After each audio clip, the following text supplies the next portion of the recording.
Hoy, Día del Señor, vamos a dar paso con este momento, con el momento más importante de nuestra adoración, que es escuchar y recibir su palabra.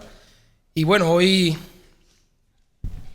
voy a hacer un pequeño paréntesis, un kick-cut, en el Sermón del Monte.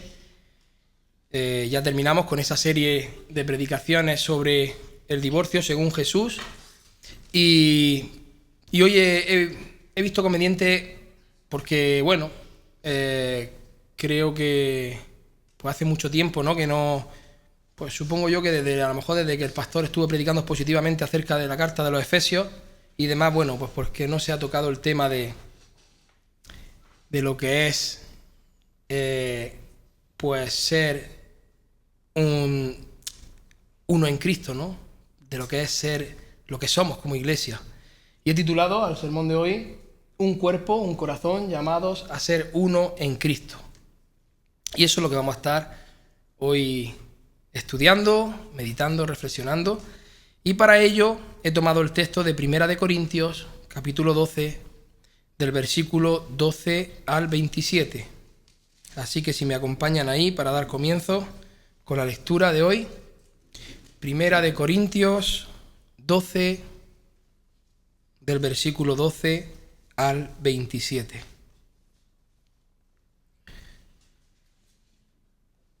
Dice la palabra del Señor, dice: porque así como el cuerpo es uno y tiene muchos miembros, pero todos los miembros del cuerpo, siendo muchos, son un solo cuerpo, así también Cristo. Porque por un solo espíritu fuimos todos bautizados en un cuerpo, sean judíos o griegos, sean esclavos o libres, y a todos se nos dio a beber de un mismo espíritu. Además, el cuerpo no es un solo miembro, sino muchos. Si dijera el pie: porque no soy mano, no soy del cuerpo, ¿por eso no será del cuerpo?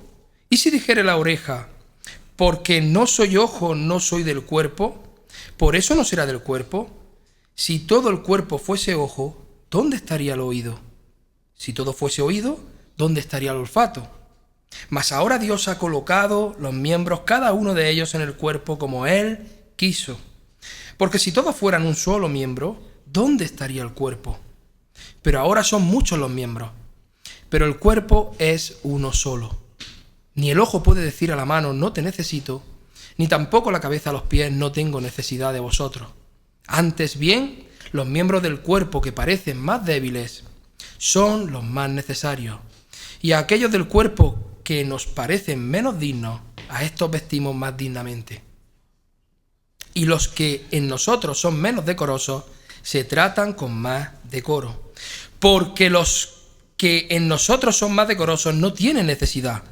Pero Dios ordenó el cuerpo, dando más abundante honor al que le faltaba, para que no haya desavenencia en el cuerpo, sino que los miembros todos se preocupen los unos por los otros. De manera que si un miembro padece, todos los miembros se duelen con él. Y si un miembro recibe honra, todos los miembros con él se gozan.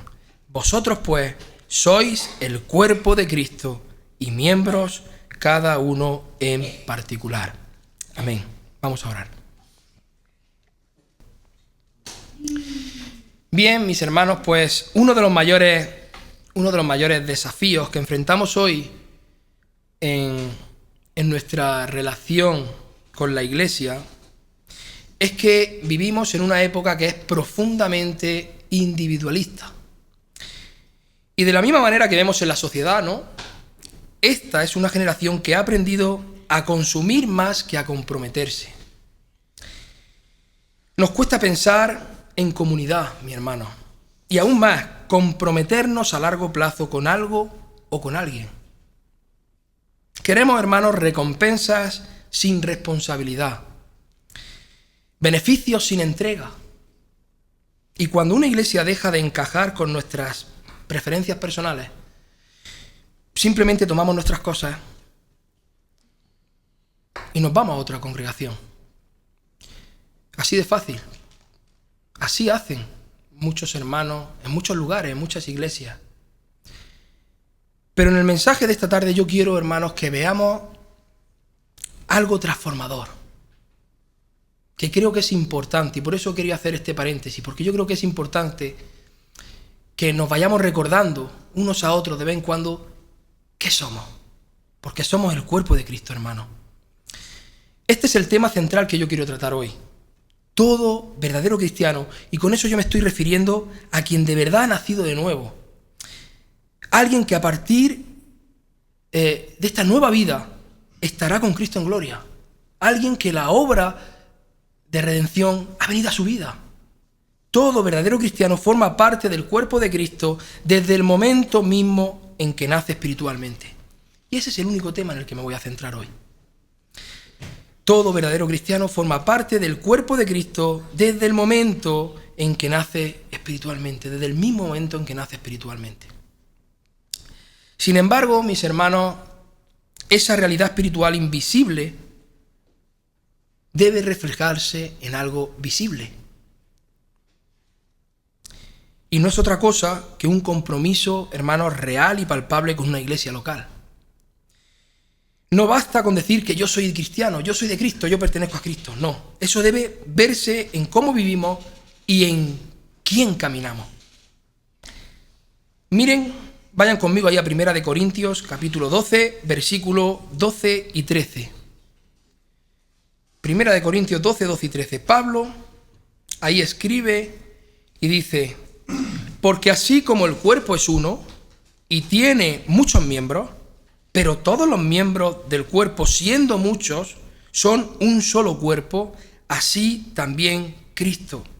Porque por un solo espíritu fuimos todos bautizados en un cuerpo, sean judíos o griegos, sean esclavos o libres, y a todos se nos dio a beber de un mismo espíritu. Este pasaje, mi hermano, nos invita a replantearnos lo que realmente significa ser cristiano. A menudo definimos a un cristiano como alguien que se ha arrepentido de sus pecados y ha creído en Jesús como su único y suficiente Salvador personal. Y sí, eso es verdad, eso es cierto. Pero el problema, hermanos, surge cuando subrayamos tanto la palabra personal, que terminamos, hermanos, debilitando la dimensión comunitaria del Evangelio. Si fuimos salvados individualmente, mi hermano, cada uno se arrepintió, cada uno confió por sí mismo en Cristo, y eso es una realidad. Pero, hermano, la salvación no nos deja aislados.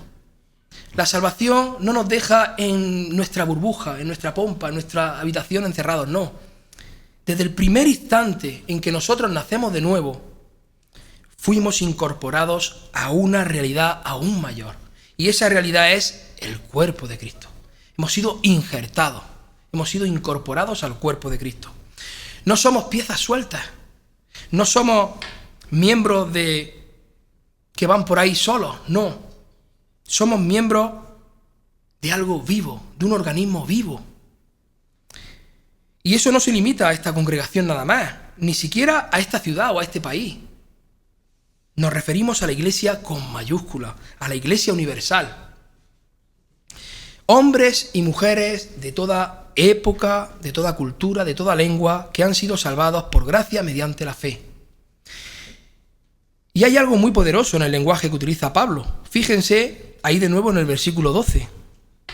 Él ahí está haciendo una comparación entre el cuerpo humano y la iglesia. Ahí lo lógico sería que él dijera: así también es la iglesia. Pero no dice eso.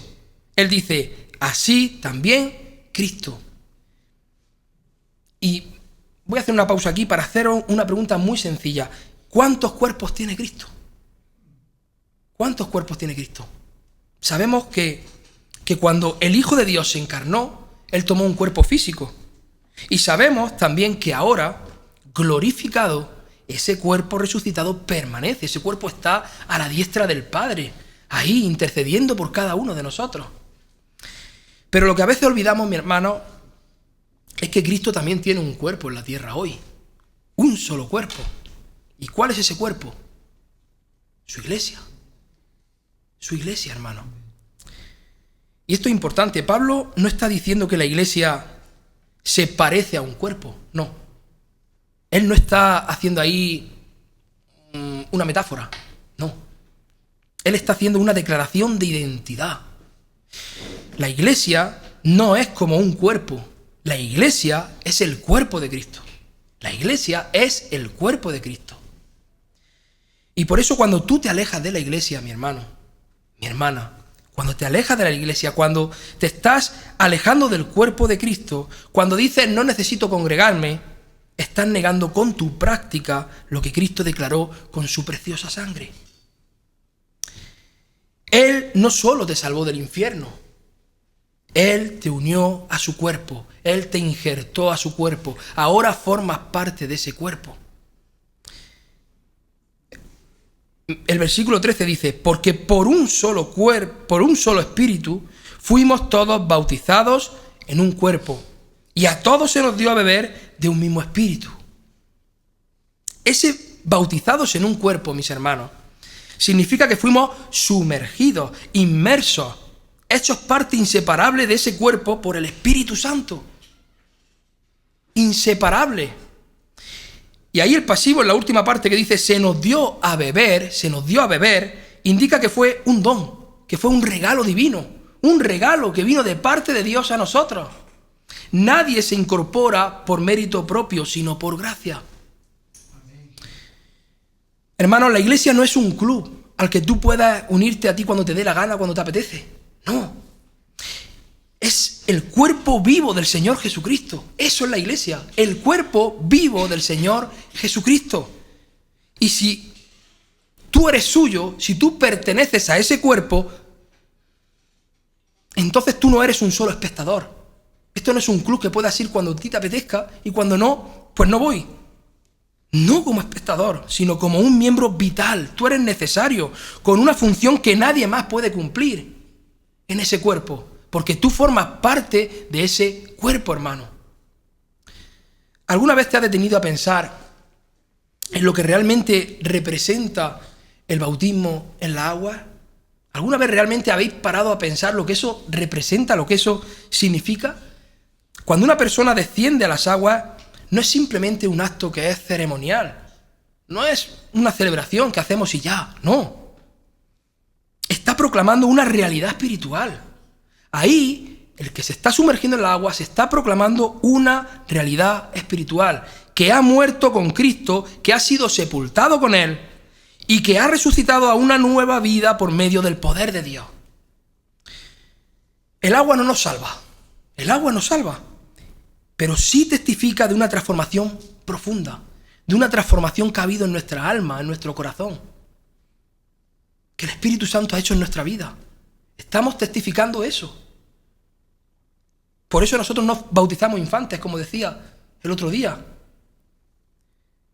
Y así como nosotros sumergimos el cuerpo en el agua, en el momento en que alguien cree de verdad en Jesucristo, el Señor mismo lo sumerge no en agua, sino en su Espíritu Santo. Lo envuelve, lo llena, lo integra, lo injerta a su cuerpo, que es la iglesia. Lo injerta a su cuerpo, que es la iglesia. Hermanos, ¿cuántos espíritus hay? ¿Cuántos Espíritus Santos hay? Uno. ¿Y cuántos cuerpos tiene Cristo? Uno solo. Él no tiene varios, no múltiples divisiones. Uno solo, formado por todos los que han sido bautizados en ese mismo Espíritu.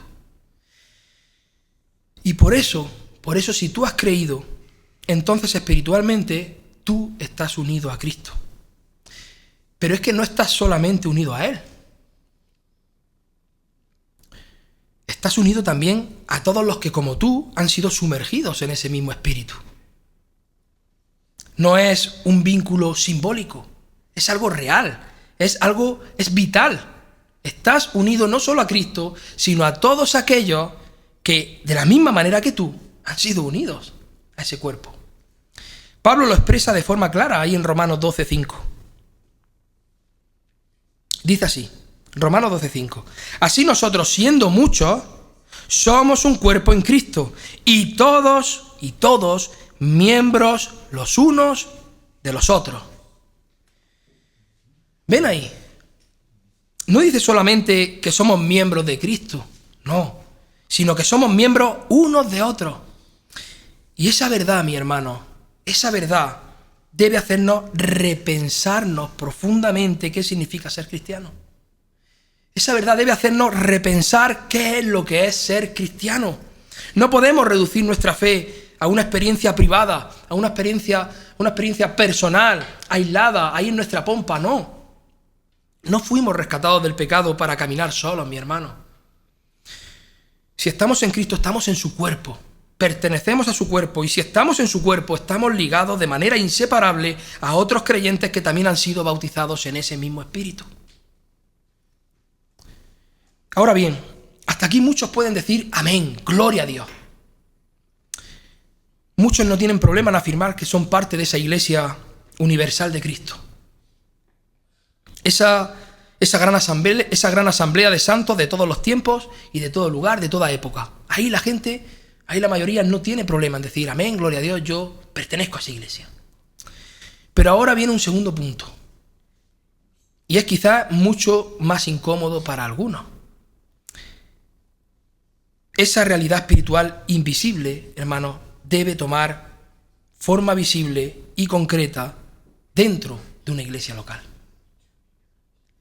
Esa realidad espiritual invisible que te hace formar parte de esa iglesia universal debe tomar forma visible y concreta en una iglesia local. En una iglesia local. No basta con decir yo soy iglesia. Si no hay compromiso, si no hay integración real con una comunidad específica, debe haber ese compromiso, debe haber esa integridad. Piénsalo, mi hermano, piénsalo, mi hermana. Nadie puede ver el instante en que una persona es bautizada por el Espíritu Santo. Eso nadie puede verlo. Es un acto espiritual, es un acto invisible, pero ese hecho se hace evidente cuando ese creyente decide bautizarse en agua, y aún más cuando se une activamente a una iglesia local. Activamente a una iglesia local. Es allí, hermano, es allí, en esa comunidad visible, es ahí, reunida domingo tras domingo, con su membresía definida y su liderazgo bíblico, donde el cuerpo de Cristo se hace tangible ante el mundo, ahí, en una iglesia local. Y voy a ser aún más claro, es en ese entorno, es en esa iglesia concreta, con nombre y dirección, en nuestro caso, Iglesia Bautista Reformada de Murcia, donde se manifiesta, hermano, que somos un solo cuerpo, ahí, aquí. Es ahí donde aprendemos a amarnos, mi hermano. Es ahí donde aprendemos a edificarnos, a sostenernos mutuamente, como cuerpo. No fuimos salvados para ser islas, independientes. No fuimos salvados para estar solos, hermano. Seguir a Jesús no es un camino que se recorre solo. Ser cristiano no es algo que se vive en solitario, no es algo que se vive apartado. Fuimos salvados para vivir en comunión. Fuimos salvados para vivir en comunión. La fe es algo que se vive en grupo, no encerrados en uno mismo. Es algo que se vive en familia. Somos una familia, somos la familia de Cristo, somos la esposa de Cristo, somos su iglesia, somos su cuerpo. Somos su cuerpo y Él es la cabeza. Y eso era precisamente lo que el apóstol Pablo quería que entendiéramos y que quería que entendiera aquellos creyentes en Corinto. A partir del versículo 14 de 1 Corintios 12, él comienza ahí a corregir un problema que estaba dividiendo a esa iglesia. Si han leído toda la carta se darán cuenta, ¿no? Algunos miembros se sentían menos porque no tenían ciertos dones visibles. Y luego había otro grupo que se saltaban porque poseían dones llamativos. ¿Y qué es lo que le dice Pablo? Le dice, eso es absurdo, eso es una estupidez. Es estúpido que penséis así. Cada parte del cuerpo, hermanos, es valiosa. Cada parte del cuerpo es valiosa. Cada miembro tiene su lugar en el cuerpo. Nadie sobra. ¿Tú has intentado alguna vez caminar con un pie roto o con una mano lisiada? ¿Escribir con una mano lisiada? ¿A que no? ¿A que no puedes? ¿A que se resiente todo el cuerpo?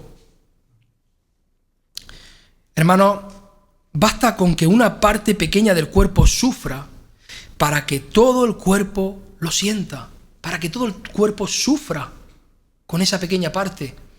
Esa es la realidad que el apóstol Pablo quiere que nosotros entendamos. Escucha bien lo que dice ahí en el versículo 21. El ojo no puede decir a la mano, no te necesito. Ni tampoco la cabeza a los pies, no tengo necesidad de vosotros. El cuerpo no puede funcionar con independencia, hermano. Y tú tampoco puedes. Tú tampoco puedes. Si estás en Cristo, tú necesitas a la iglesia. Necesitas a tu iglesia. Y la iglesia te necesita a ti. Porque formas parte de ese cuerpo. No existe tal cosa como un cristiano amputado que pueda florecer solo. Si tú cortas una mano y la separas del cuerpo, no van a hacer otro cuerpo a partir de esa mano. ¿A qué no? ¿Qué es lo que va a ocurrir? Se va a pudrir. Se va a pudrir. Y el cuerpo va a quedar incompleto. Le va a faltar una mano. Hermanos, cuando un creyente se desconecta de la iglesia, el cuerpo entero lo sufre. El cuerpo entero sufre. Y no solo eso. Esa persona empieza a apartarse espiritualmente. Pablo nos recuerda que incluso las partes que parecen más frágiles, más pequeñas, más discretas,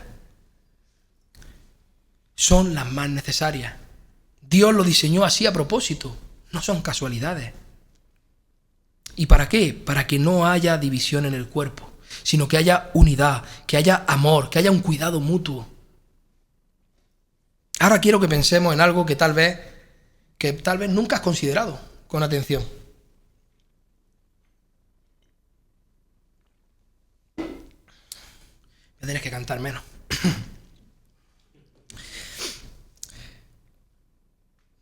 Imagina, hermana, imagina un puente colgante, de esos que se cuelgan sobre los ríos caudalosos, sobre esos barrancos tan profundos, ¿no?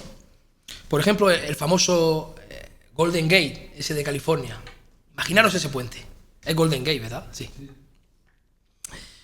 A simple vista lo que uno nota pues son esas torres tan imponentes, ¿no? Esos cables que sujetan todo el puente, grandes, imponentes. Y las luces, las carreteras por donde pasan los coches, ¿no? Eso es lo que a simple vista nosotros, ¿no? Nos impone, vemos, ¿no? Y nos impone. Pero hay algo que casi nadie mira, y son esas piezas pequeñas, esos tensores pequeñitos, esas piezas finas de acero que unen el tablero con los grandes cables superiores, con esos cables grandes. Ahora imagina que alguien dice, pues hay un chorro de piezas aquí ahí que no sirven para nada, ¿esto para qué? Pues escucha, aquí hay demasiadas, yo voy a quitar, parece que hay muchos, pues voy a quitar unos cuantos, ¿no?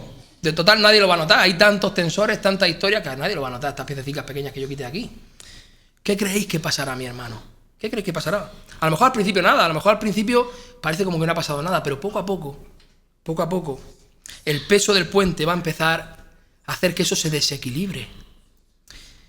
La estructura, por falta de esas piezas, comienza a crujir. Y al final, ¿qué va a pasar? Que todo el puente colapsa. Pues de la misma manera, hermano, exactamente eso es lo que sucede con el cuerpo de Cristo. A veces pensamos que ciertas personas, ciertas funciones, ciertos dones son menos importantes. Que como no se ven, pues simplemente pues no se necesitan. Pero Dios ha diseñado este cuerpo, la iglesia, de tal manera que lo que menos brilla a los ojos humanos, muchas veces es lo que más sostiene la estructura entera. Pablo lo dice claramente, ahí en el versículo 23, dice, y a aquellos del cuerpo que nos parecen menos dignos, a estos vestimos más dignamente. Y los que en nosotros son menos decorosos, se tratan con más decoro. Lo que cubrimos con más cuidado, hermanos, lo protegemos. No es lo más visible, sino lo más valioso. Eso nos enseña que no hay nadie de más en la iglesia de Cristo. No hay nadie que sobre. No hay función sin importancia dentro del cuerpo de Cristo. El que ora en silencio, el que limpia el templo, el que llama a otro hermano sin que nadie lo sepa, el que se preocupa por el hermano y le pregunta qué tal está. Todos sostienen la estructura, hermanos. Todos sostienen ese Golden Gate celestial. Nadie es más importante que otro, por grande o pequeño que sea su cargo dentro de ese cuerpo.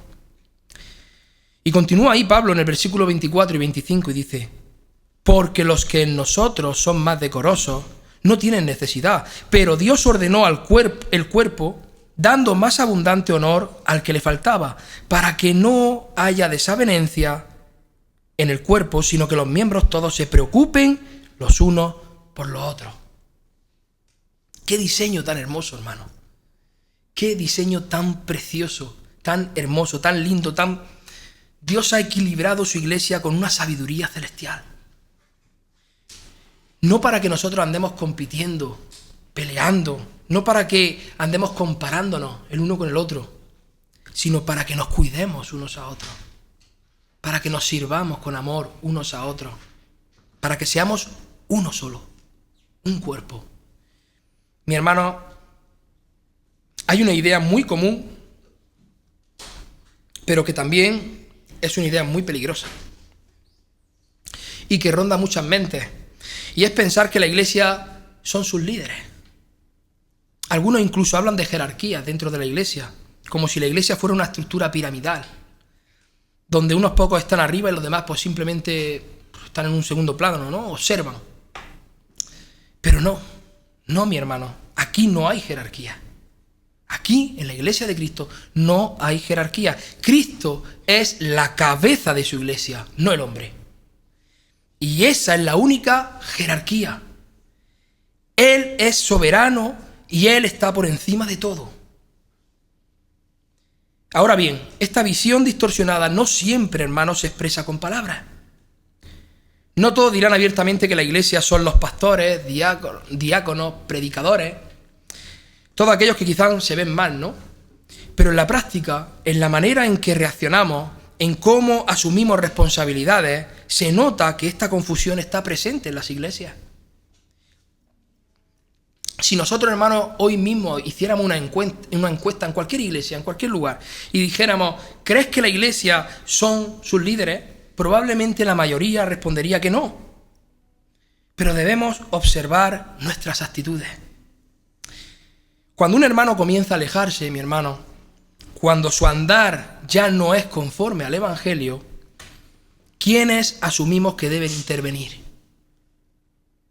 Cuando un hermano comienza a alejarse, ¿quiénes asumimos que deben intervenir? ¿No solemos pensar que eso le toca al pastor? ¿Verdad que sí?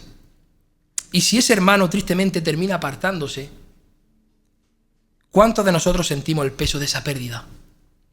O pensamos quizás sin decirlo, pero pensamos, es que los pastores no han hecho su trabajo correctamente. Por eso se ha apartado. Reflexionemos, hermanos, reflexionemos, seamos sinceros con nosotros mismos. ¿Habla así el Nuevo Testamento sobre la iglesia? Por supuesto que no, claro que no. Por supuesto los pastores y los diáconos tienen una labor específica que cumplir dentro de la iglesia, un servicio que ofrecer a la iglesia, pero eso no los convierte en la iglesia. Ellos son parte del cuerpo como lo eres tú y como lo soy yo. Todos somos parte del cuerpo. No hay cristianos de segunda. No lo hay. Romanos 15:14 dice el apóstol Pablo: pero estoy seguro de que vosotros, y atentos, hermanos míos, de que vosotros mismos estáis llenos de bondad, llenos de todo conocimiento, de tal manera que podéis amonestaros los unos a los otros. El apóstol Pablo, hermanos, no les está escribiendo solo a líderes, sino a toda la iglesia. Él les está escribiendo a toda la iglesia, a esa iglesia local. Eso significa que si llevas algún tiempo congregándote en tu iglesia, si has escuchado enseñanza fiel, palabra de Dios, entonces también tú estás capacitado por Dios para corregir con amor a un hermano, para exhortar con gracia, para cuidar del cuerpo de Cristo, porque también es tu responsabilidad como cuerpo de Cristo. Y claro, todos conocemos bien el famoso pasaje de Efesios 4, 11 y 12, ¿no? Donde se nos dice que Cristo dio pastores y maestros no para hacer todo, sino a fin de capacitar a los santos para la obra del ministerio, para la edificación del cuerpo de Cristo. Es decir, el ministerio no lo hacen los líderes, ellos solos, no, lo hacemos todos. ¿Qué es lo que dice? Dice, Cristo dio pastor y maestro no para hacer todo, sino ¿para qué? Para capacitar a los santos. ¿Para qué? Para la obra del ministerio. Es decir, todos somos los santos, la iglesia somos los santos. Todos somos un cuerpo, todos somos iglesia y todos estamos siendo capacitados para actuar. Así que cuando un hermano te visite, cuando un hermano te ayuda, te aconseja, te llama, te pregunta, no pienses, es solo un miembro. Como si eso fuera poca cosa, porque no lo es. La iglesia, por medio de ese miembro, ha venido a ti. Por medio de ese miembro te ha ayudado a ti, te ha aconsejado a ti. Cuando alguien te aconseja, cuando alguien te sirve, cuando alguien ora por ti, es la iglesia misma que se manifiesta en esa acción que el hermano está haciendo por ti, que el miembro está haciendo por ti, que esa parte del cuerpo está haciendo por ti. Y si alguna vez, mi hermano, por circunstancias, ¿no?, que Dios permitió, pues un pastor no estuvo a tu lado en algún problema que estés pasando, en alguna situación, alguna necesidad, no pienses que la iglesia te abandonó. No lo pienses. Así que si en algún momento difícil de tu vida, mi hermano, tus líderes no pudieron estar presentes, eso no significa que la iglesia estuvo ausente. Porque si tuviste a un hermano de tu iglesia ahí aconsejándote, ayudando, orando por ti, la iglesia estuvo ahí. El cuerpo de Cristo estuvo ahí, hermano. Porque la iglesia no se limita a los pastores. La iglesia no se limita a los diáconos, a los predicadores habituales, no. Ahora quiero que imaginéis esto, que me llamó mucho la atención hace ya tiempo y me he acordado a la hora de preparar este sermón. Hoy, imaginaros que hoy domingo por la tarde, hoy, antes de que comience el culto, resulta que, imagínate que te enteras que yo, el hermano Pedro, pues decido no venir a la iglesia. ¿Por qué? Pues simplemente porque decido no venir. Ya está, ni estoy enfermo, ni he tenido un accidente viniendo de camino, no estoy muerto, ni tampoco vino Cristo y tú te quedaste. No, es que he decidido no venir simplemente. Solo decidí quedarme en mi casa porque, yo qué sé, pues porque estaba cansado o porque no me daba tiempo a ver el fútbol. No sé. ¿Eso no te parecería a ti, mi hermano, mi hermana, algo indignante? ¿No te parecería a ti eso algo agresivo? Algo que está mal, ¿verdad? Vamos, que el hermano Pedro, que le toca predicar, que no venga a la iglesia. Pero este tío que se ha creído. Pero aquí viene ahora la pregunta que nos confronta. La pregunta que nos confronta, que nos pone contra la espada y la pared. ¿Y si eso mismo lo hace un miembro cualquiera de la iglesia? ¿Y si un hermano cualquiera, sin razón de peso, simplemente decide pues no venir pues porque no le apetece, porque no tiene ganas, o porque tiene algo mejor que hacer, porque le ha surgido algo? No sé. ¿No deberíamos ver eso con la misma seriedad, mi hermano? ¿No deberíamos ver eso con la misma seriedad de que si decido yo no venir? Somos un cuerpo, hermano. Sinceramente yo creo que muchos no lo harían, que muchos no lo verían con esa misma seriedad. De hecho, yo venía con una hermana y no lo veía con esa misma seriedad, ¿verdad? Porque todavía dentro de nosotros llevamos, no sé, como esa diferencia de que el predicador es importante que venga, pero los demás no. Pero es lo mismo, es el cuerpo de Cristo. Y eso lo que hace es revelar que todavía creemos en lo más profundo de nuestro corazón, de nuestro ser, de nuestra alma, pues eso, que los pastores, que los diáconos, que los predicadores tienen, digamos, un nivel de compromiso distinto, como que ellos son más iglesia que los demás. Y eso es una mentira, hermano. Eso es una mentira.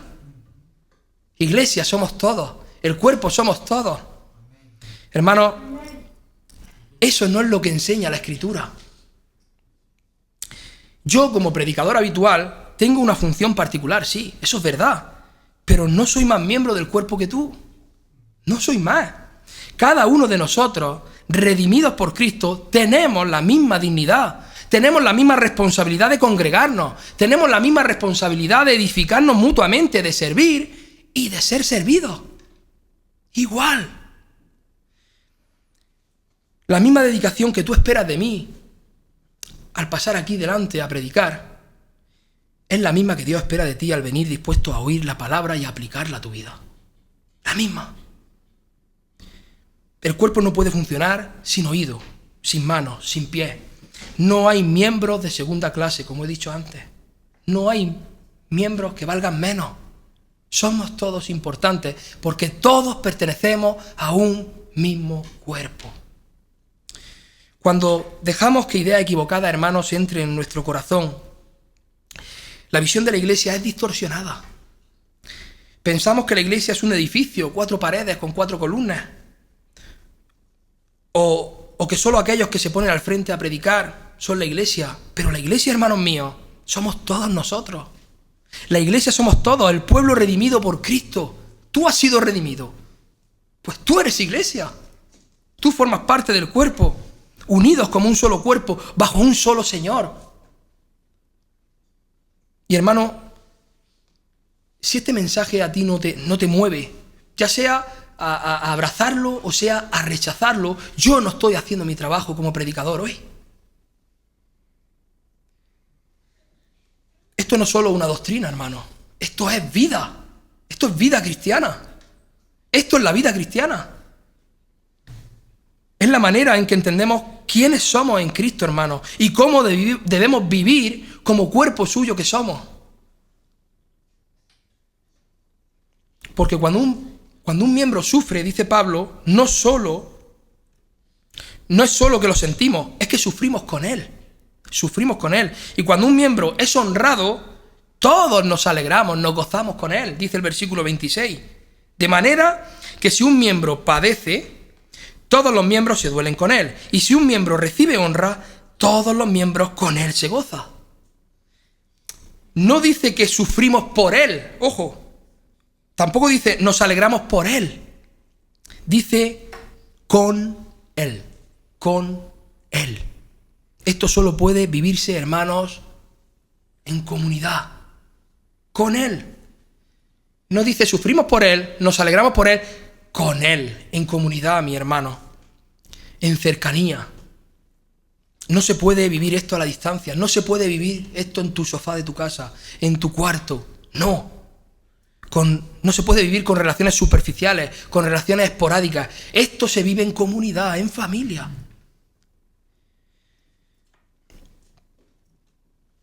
Sí, puedo sentir dolor por un creyente que es perseguido ahí en Pakistán. Podemos sentir dolor por eso, por ese hermano que está siendo perseguido ahí en Pakistán. Claro que sí.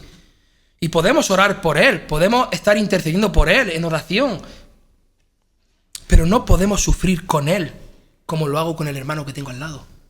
No puedo sufrir con él como lo hago en mi iglesia, con los hermanos que están en mi iglesia, con aquel que convivo domingo tras domingo, día tras día, con aquel que comparto mis tiempos, con el que me cruzo aquí dentro de la iglesia, en mi iglesia local, con el que sirvo cada semana. No es lo mismo que aquel hermano que está en Pakistán, porque es con él.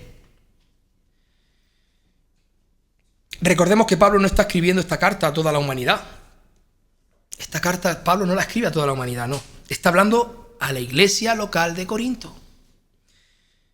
Él mismo lo dice al comienzo de la carta.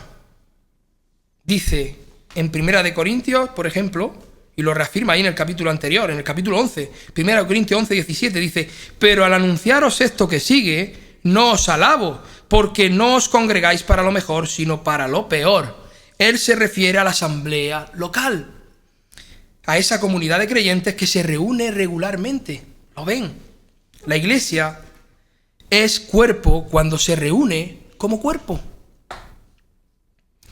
Somos la iglesia durante las 24 horas del día, los 7 días de la semana, sí, pero es aquí, en esta iglesia local, en IBRM en nuestro caso, cuando nos congregamos en un lugar, en un momento en concreto, con una familia reunida, que nos manifestamos como cuerpo viviente de Cristo. Aquí. Y pongo otro ejemplo, es como una orquesta sinfónica, hermano. Cada músico puede ser parte del conjunto, puede tener su nombre en el programa, puede tener su partitura aprendida, pero no hay concierto si no se juntan todos los músicos a tocar. Una orquesta es orquesta cuando cada miembro está en su lugar, afinado y en armonía. Así es la iglesia, hermano. De la misma manera. Somos iglesia.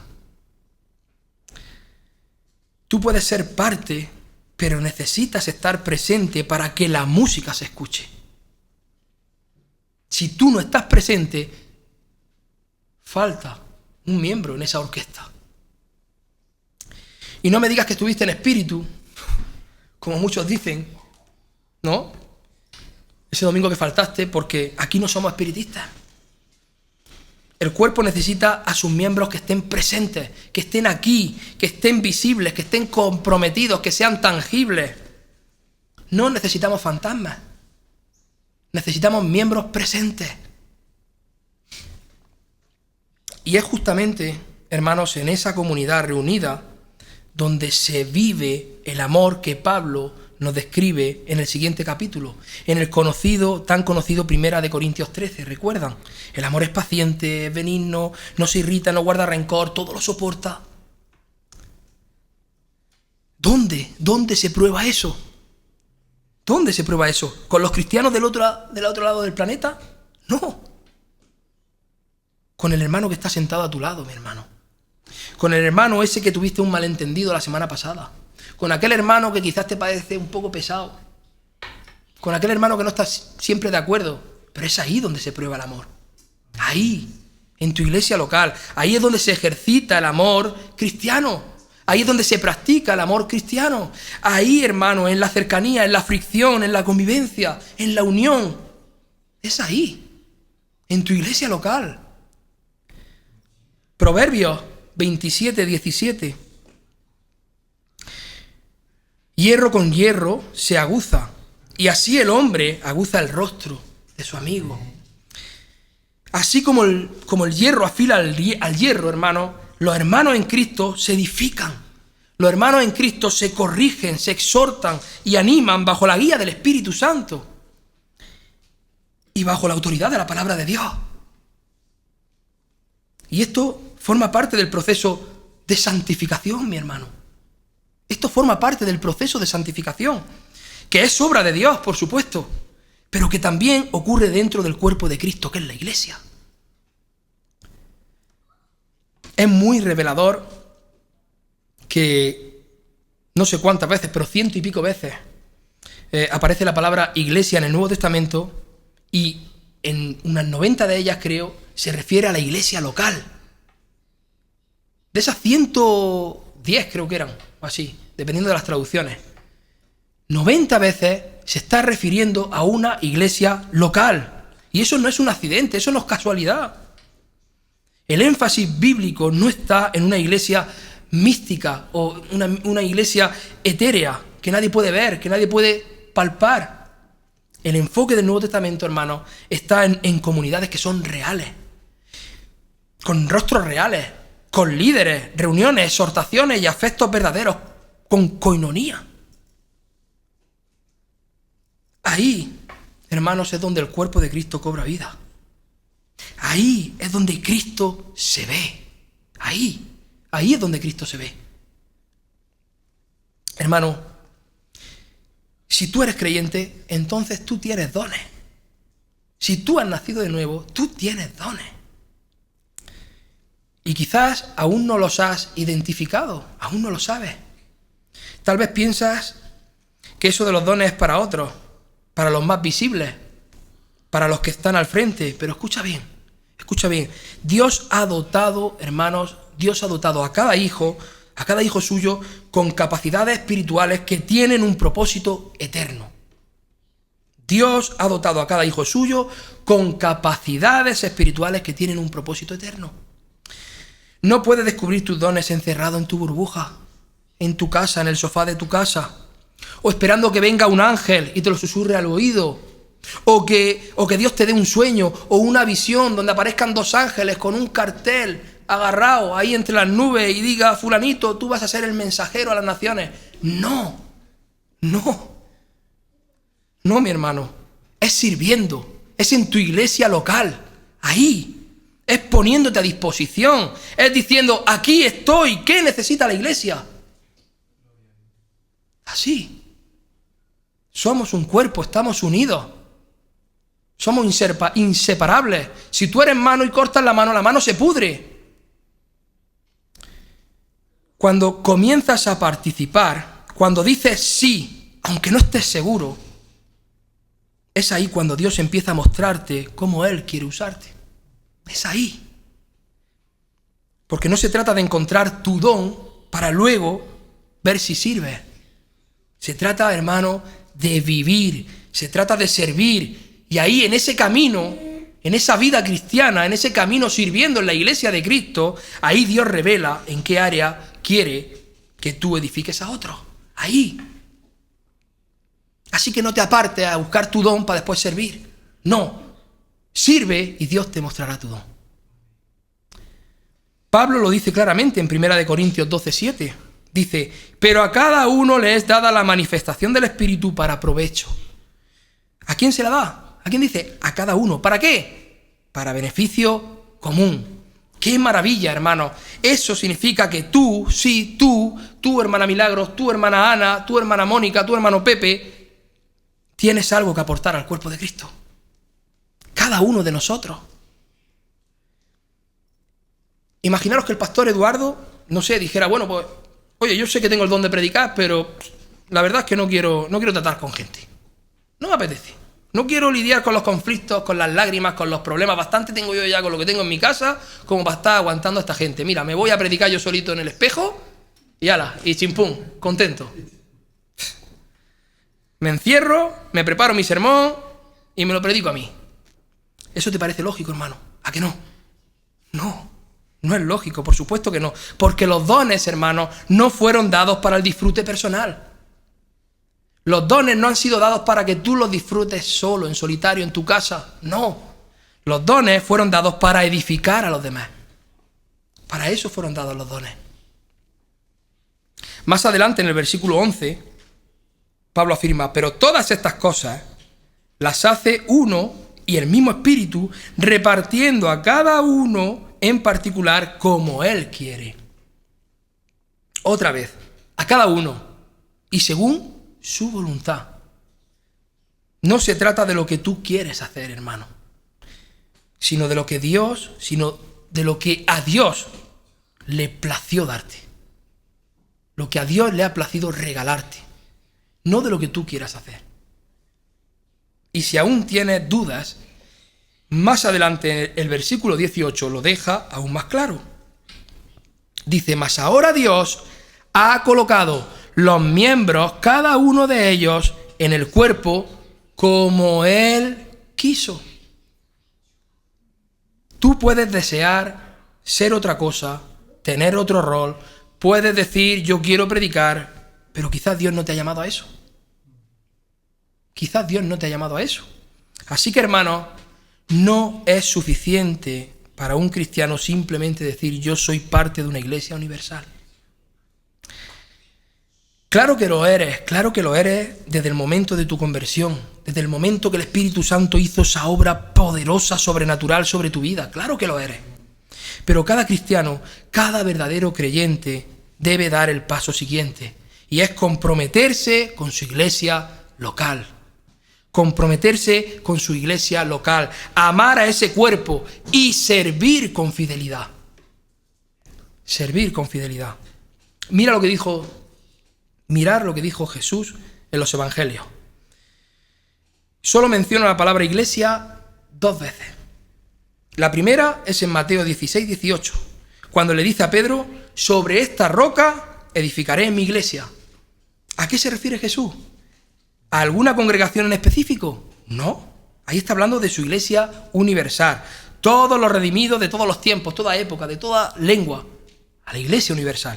Pero luego, sin embargo, en Mateo 18, del versículo 15 al 17, el Señor habla de una situación muy concreta. Y dice, si tu hermano peca contra ti, ¿qué dice? Ve y repréndelo. Y si no te oye, ¿qué dice? Dilo a la iglesia. ¿No? Lo he puesto ahí el versículo, ¿verdad? Sí. ¿A qué hermano se refiere ahí? ¿A la iglesia universal? ¿A la que está en la China? ¿A que no?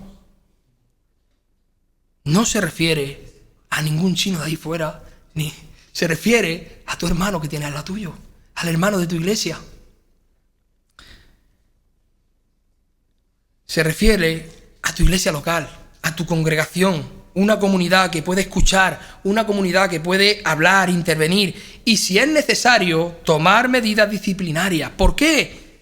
Porque dice, y si no oyera a la iglesia, tenle por gentil y publicano. En otras palabras, mi hermano, solo puede ser excluido aquel que ha sido incluido. Solamente puede ser excluido una persona que ha sido incluida. Solo puede haber disciplina donde ha habido membresía. Solo puede haber disciplina donde ha habido pertenencia, donde ha habido compromiso.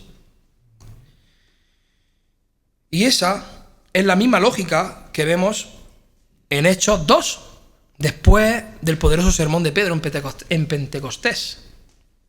La multitud pregunta, ¿qué haremos? Y él que responde, arrepentíos y bautícese cada uno de vosotros en el nombre de Jesucristo, en el versículo 38. ¿Y qué ocurrió luego? Versículo 41 dice, así que los que recibieron su palabra fueron bautizados y se añadieron aquel día como 3.000 personas. 3.000, pero no se quedaron ahí. No se queda ahí. El texto sigue y dice, y perseveraban, en el versículo 42, y perseveraban en la doctrina de los apóstoles, en la comunión unos con otros, en el partimiento del pan y en las oraciones. Perseveraban, hermanos, permanecían, vivían como una comunidad real, palpable, comprometida, tangible. Y desde ese punto en adelante, lo que vemos ahí en el libro de los Hechos no es un grupo disperso de creyentes sueltos, sino iglesias locales funcionando con estructura, funcionando con un liderazgo, con generosidad, con disciplina, con amor fraternal. Eso es lo que vemos de ahí en adelante. Por ejemplo, en Hechos 4:32 dice, y la multitud de los que habían creído era de un corazón y un alma, y ninguno decía ser suyo propio nada de lo que poseía, sino que tenían todas las cosas en común. Eso no es algo que puedas hacer a la distancia con tu hermanito de China o con tu hermanito de Pakistán. No. Eso no es algo que puedas hacer en tu casa, en el sofá de tu casa o en tu cuarto con 10.000 Biblias y una biblioteca enorme. No. Eso no es algo que puedas hacer teletrabajando, como ahora está de moda, para trabajar menos. No. Eso no ocurre con cristianos a los que tú estás viendo por internet, tampoco, que son una bendición. Hay muchas predicaciones, muchas enseñanzas muy lindas por ahí de hermanos en la fe que están por ahí llevando el evangelio a todo rincón, pero eso no es lo que puedes hacer ahí. Eso sucede en el contexto de una iglesia local, de una familia unida. Eso sucede aquí, en IBRM, Iglesia Bautista Reformada de Murcia. Ahora bien, alguien podría decir, yo quiero una iglesia como la del Nuevo Testamento. Sí, ¿cuál de ellas? La de Corinto, que estaba llena de divisiones, o la de Tesalónica, aquella que negaban, ¿no? A que algunos negaban, se negaban a trabajar, o ¿cuál era la otra?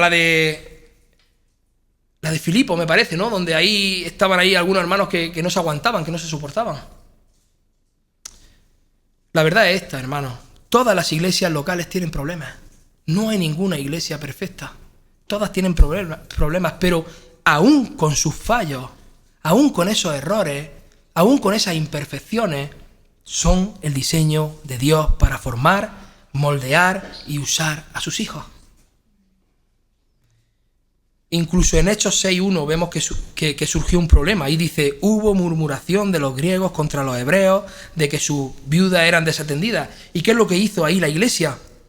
no huyó del conflicto, no se apartó, lo enfrentó. Y probablemente ahí fuera donde surgió el ministerio de los diáconos. Hermano, hermana, Dios no te ha salvado para que tú andes solo, para que andes sola. Te salvó para formar parte activa del cuerpo de Cristo. Para ser útil, para bendecir y ser bendecido. No desprecies tu don, mi hermano, no desprecies tu don, mi hermana, no ignores tu lugar. La iglesia te necesita. Hermanos, ninguna iglesia es perfecta. ¿Por qué? Porque quienes la conformamos aún no hemos sido glorificados. Aún llevamos en nosotros restos de pecado, de egoísmo, de inmadurez, corrupción, depravación. Y eso no debería sorprendernos.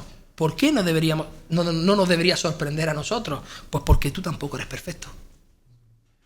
Entonces no debería ser una sorpresa no encontrar iglesias perfectas o encontrar problemas, errores, y no por eso tenemos a la primera decir, pues mira, me busco otra iglesia. No, si tú eres miembro, tú eres responsable de mantener ese cuerpo unido también, porque es que eres importante en la iglesia. Escúchame bien, esto es algo serio. Aunque la iglesia no sea perfecta, es el plan perfecto de Cristo para ti. Es el plan perfecto de Cristo para ti. Es su voluntad que tú y yo, con todas nuestras fallas, nuestros errores e imperfecciones, seamos instrumentos de gracia en la vida de los demás. Él quiere que crezcamos, Él quiere que maduremos, hablando la verdad en amor, como dice Efesios 4:15, sino que siguiendo la verdad en amor, crezcamos en todo en aquel que es la cabeza, esto es Cristo. ¿Alguna vez te has detenido a pensar que Dios dio los dones espirituales precisamente por causa de nuestras debilidades y nuestras luchas con el pecado? ¿Tú te has dado cuenta de eso, hermano? Tus dones no son un adorno. Tus dones no son un trofeo, no es una medallita que te cuelgues al cuello. Los dones que Dios te dio son su forma de sanar. Los dones que Dios te dio son su forma de edificar a otros. Y los dones que me ha dado a mí son para ayudarte a ti cuando tropiezas, cuando flaqueas, cuando no puedes solo. Somos un cuerpo, estamos unidos. Y tanto tú como yo tenemos que poner en práctica nuestros dones. ¿Y cómo se ponen en práctica? Aunque no lo conozcas, aunque no sepas cuál es tu don, sirviendo con amor dentro de tu iglesia local. Eso es iglesia, hermano. Eso es cristianismo auténtico. Eso es cristianismo auténtico. Es fácil decir yo amo a la humanidad. Suena muy bonito, muy lindo. Pero el reto real está en amar a personas que son reales. A tu cónyuge cuando no te comprende. A tu hermano en la fe que te decepciona. Al compañero de trabajo difícil. A ese vecino pesado que pone la tele a todo volumen, que pone el fútbol y encima es del Barça. El verdadero amor no es un sentimiento abstracto, hermanos. Es un compromiso concreto con personas concretas. Un compromiso concreto con personas concretas, hermanos. Así que deja de amar a la humanidad, deja de mostrar tu amor tan lindo a la humanidad y comienza a amar a los que tienes delante, a los que tienes al lado. Comienza a amar a tu prójimo con nombre y apellido. Ese es uno de los más grandes mandamientos. Amarás a tu prójimo como a ti mismo. Si te encierras en tu pompa, no estás amando a nadie. Si tú te encierras en tu burbuja, no estás amando a nadie. Sí, es incómodo lidiar con los pecados de otros. Claro que lo es, pero esa incomodidad no es un error. Es parte del plan de Dios para tu santificación. Dios te quiere incomodar. ¿Sabes por qué? Porque esa fricción, ese roce, ese dolor son las herramientas que Él usa para pulir tu carácter y conformarlo más al carácter de Cristo. Para hacerte cada vez más semejante a Cristo. Si tú estás en una iglesia donde nada ni nadie te incomoda, puede ser señal de que no estás involucrado lo suficiente. Y recuerda esto, la iglesia no es este edificio, no son estas cuatro paredes. La iglesia son las personas. Y algunas de estas personas, sin querer, van a incomodarte, van a molestarte. pero Dios va a usarlas para trabajar en ti. Las va a usar para moldearte, para trabajar en ti, para conformarte más al carácter de su Hijo Jesucristo. Entonces, ¿cómo sabemos si de verdad hemos nacido de nuevo? ¿Cómo puedes tener seguridad de que fuiste regenerado por el Espíritu? La respuesta no está solo en lo que decimos creer, hermano. Está en cómo amamos. En cómo amamos. Juan lo dice así en su primera carta, primera de Juan 5:1. Dice, todo aquel que cree que Jesús es el Cristo es nacido de Dios. Y todo aquel que ama al que engendró, ama también al que ha sido engendrado por él. ¿Te das cuenta? Si tú amas al Padre, entonces también vas a amar ¿a quién? A sus hijos. También vas a amar a sus hijos. Si tú dices amar a Dios, debes amar también a todos los que han nacido de Él. A todos los que han sido regenerados por el mismo Espíritu Santo. Y Juan no se detiene ahí. Primera de Juan 4, 20 y 21. Dice algo muy fuerte ahí. Primera de Juan 4, 20 y 21. Dice, si alguno dice yo amo a Dios y aborrece a su hermano, es mentiroso. Porque el que no ama a su hermano a quien ha visto, ¿cómo puede amar a Dios a quien no ha visto? Y nosotros tenemos este mandamiento de Él. El que ama a Dios, ame también a su hermano. Hermano, esto no es opcional. Esto no es una sugerencia. Es un mandamiento. No se puede amar a Dios y vivir en indiferencia hacia el cuerpo de Cristo. No se puede. Y ¿sabes dónde se prueba ese amor? ¿Dónde se ve que ese amor es genuino? En el contexto de una iglesia local. En tu congregación, ahí, no en tus pensamientos, no en tus emociones, sino en una comunidad real de cristianos imperfectos con los que te has comprometido a caminar, a servir, a perdonar y a amar. Ahí. Eso, hermanos, es el cristianismo práctico. Eso es practicar tu cristianismo genuino y verdadero. Y ese es el diseño de Dios para tu crecimiento. Hermanos, amar y servir a la iglesia no siempre va a ser fácil. De hecho, habrá momentos, y no pocos, en los que aparecerá, a personas que nos darán muchas razones para no amarlos. Habrá muchos momentos así. Conforme la iglesia crezca, seguro que van a surgir esos momentos. Pero el amor bíblico no se basa en lo que los demás merecen. El amor bíblico se basa en el compromiso que asumimos delante del Señor nosotros. En ese compromiso que tú asumes delante de Dios. Y por eso hoy quiero haceros esta pregunta. ¿Estás dispuesto a comprometerte de verdad con una iglesia local, con todo lo que eso implica? Si tú profesas seguir a Cristo, pero no perteneces a una iglesia local, no es por falta de opciones. Es por tu falta de voluntad. Y quiero hablarte con amor, hermano, hermana, pero también con firmeza. Si esa es tu situación, debes examinarte con seriedad. Debes examinar con seriedad la autenticidad de tu fe. Porque escucha bien, la unión invisible con Cristo siempre tiene una expresión visible. La unión invisible con Cristo siempre tiene una expresión visible. Se manifiesta en el compromiso real con una comunidad de creyentes, con un cuerpo local donde tu fe se vive, se prueba y se ejercita. Hebreos, que fue escrita precisamente para advertir contra el peligro de alejarse de la fe, dice en el capítulo 13, versos 12 y 13, dice: mirad, hermanos, que no haya en ninguno de vosotros corazón malo de incredulidad para apartarse del Dios vivo. Antes exhortaos los unos a los otros cada día, entre tanto que se dice hoy, para que ninguno de vosotros se endurezca por el engaño del pecado. ¿A quién va dirigida esta advertencia? A todos nosotros, no solo a los pastores, no solo a los líderes. La iglesia entera tiene la responsabilidad de cuidarse mutuamente, hermano. Mientras todavía es hoy, todavía hay tiempo de extender la mano y rescatar al que está resbalando.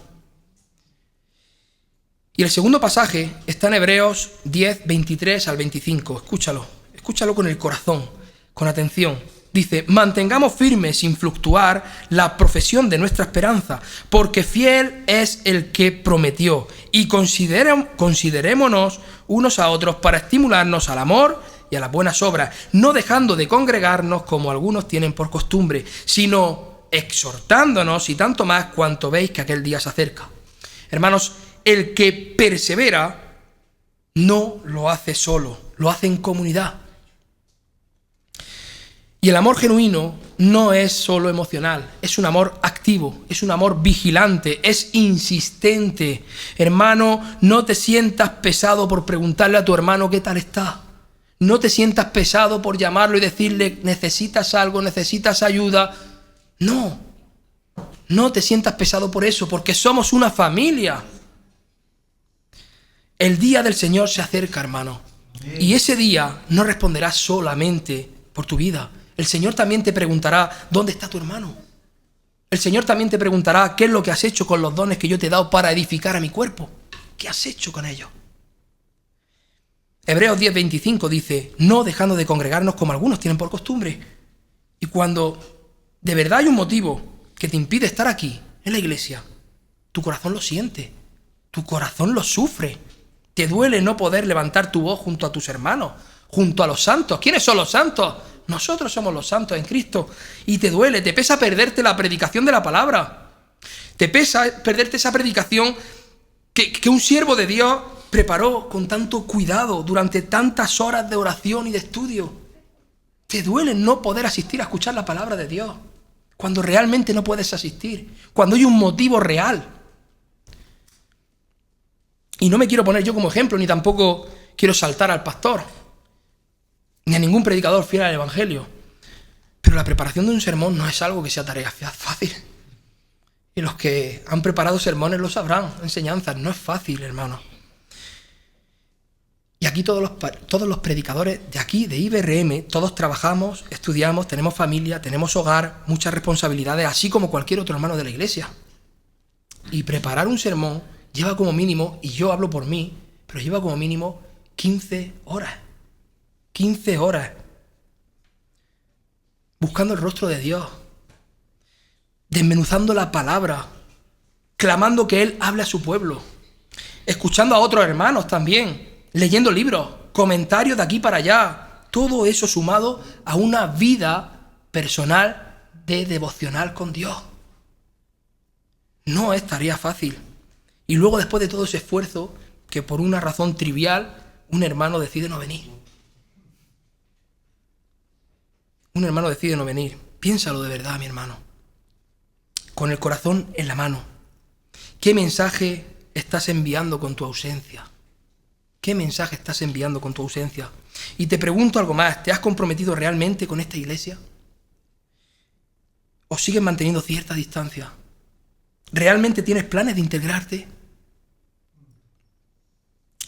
¿O prefieres quedarte en la superficie? ¿Prefieres quedarte ahí en la superficie sin permitir que otros conozcan tus luchas, que otros conozcan tus problemas, tus heridas, tus batallas espirituales? Somos una familia.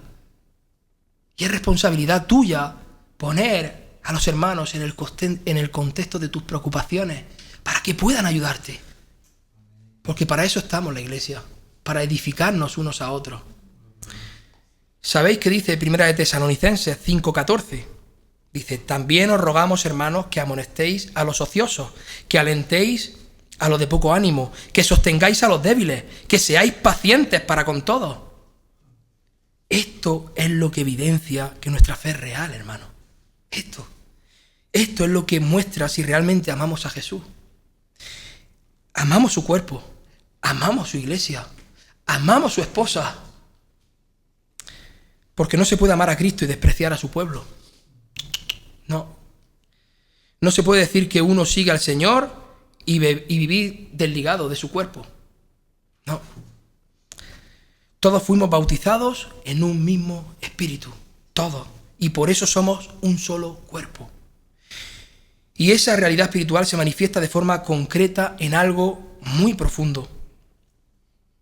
La membresía fiel y activa en una iglesia local. Ahí. Que el Señor nos conceda, hermanos, comenzar hoy mismo a obedecer esta palabra. A todos.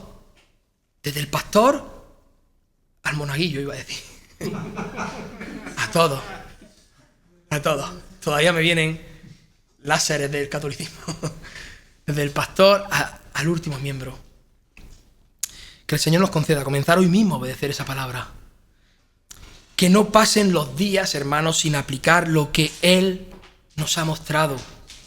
Y si hoy te has sentido confrontado, si hoy alguna parte de este sermón ha traspasado tu corazón, dale gracias a Dios, dale gloria a Dios, porque eso es señal de que eres su hijo, de que su palabra todavía te toca, de que tu corazón todavía no ha sido endurecido. Pero no te quedes solo en esa convicción, actúa, levántate, reanuda el paso y no te rindas, no te desanimes, adelante, que el reino de Dios siga avanzando en tu vida. Solo el Señor sabe, y voy acabando, solo el Señor sabe lo que Él puede hacer en Murcia, en España y mucho más allá, si cada miembro de esta iglesia decide con la ayuda del Espíritu Santo tomarse en serio su membresía. Solo Dios sabe lo que puede suceder si cada uno de nosotros ponemos nuestros dones al servicio del cuerpo de Cristo. Solo Dios sabe. Damos gracias a Dios por lo que Él ha hecho en estos 2 años, bueno, 2 años ya de local, pero 3 años ya de la iglesia. Se va a celebrar el aniversario ya esta semana. Damos gracias a Dios por lo que Él ha hecho en esta iglesia. Damos gracias a Dios por cada hermano y hermana fiel que ha servido calladamente, en silencio, porque esta iglesia no la ha levantado ni el pastor Eduardo, ni la ha levantado el hermano Pepe y la hermana Ana. No, esta iglesia la ha levantado el Señor usando a su pueblo. Muchos hermanos, muchos de los más fieles, quizás no son los más visibles. Muchos de los más fieles quizás no son los más visibles, pero han estado orando, han estado sirviendo en silencio, siendo constantes. Y Dios ha bendecido esta congregación por medio de ellos, por medio de esas oraciones, en silencio, en secreto. Una iglesia no se sostiene por las manos de los pastores. Una iglesia se sostiene por su membresía. Y hermanos míos, solamente el cielo sabe cuánto más Dios puede hacer con nosotros, si tan solo cada uno ocupa el lugar que el Señor le asignó en el cuerpo. No todos tenemos las mismas oportunidades, pero sí tenemos el mismo llamado. Da todo lo que tienes. Y tranquilo, hermano, que no te estamos pidiendo que traigas todo tu dinero al Alfolí. No. Te estamos diciendo que como miembro del cuerpo de Cristo, en la iglesia local, en IBRM, Alcantarilla, Murcia, España, tienes que hacer todo lo que tú puedas porque el cuerpo de Cristo te necesita a ti también, ya sea un dedo meñique, sea un dedo gordo, sea una rodilla, un codo. Somos llamados a ser uno en Cristo y Él es la cabeza. Él es la cabeza. A Dios sea la gloria, hermano. Vamos a orar. Señor amado, Padre Santo, te damos las gracias. Hola, gracias por ver este sermón. Suscríbete a nuestro canal y compártelo para que te sea de bendición y para los demás. Que Dios te bendiga.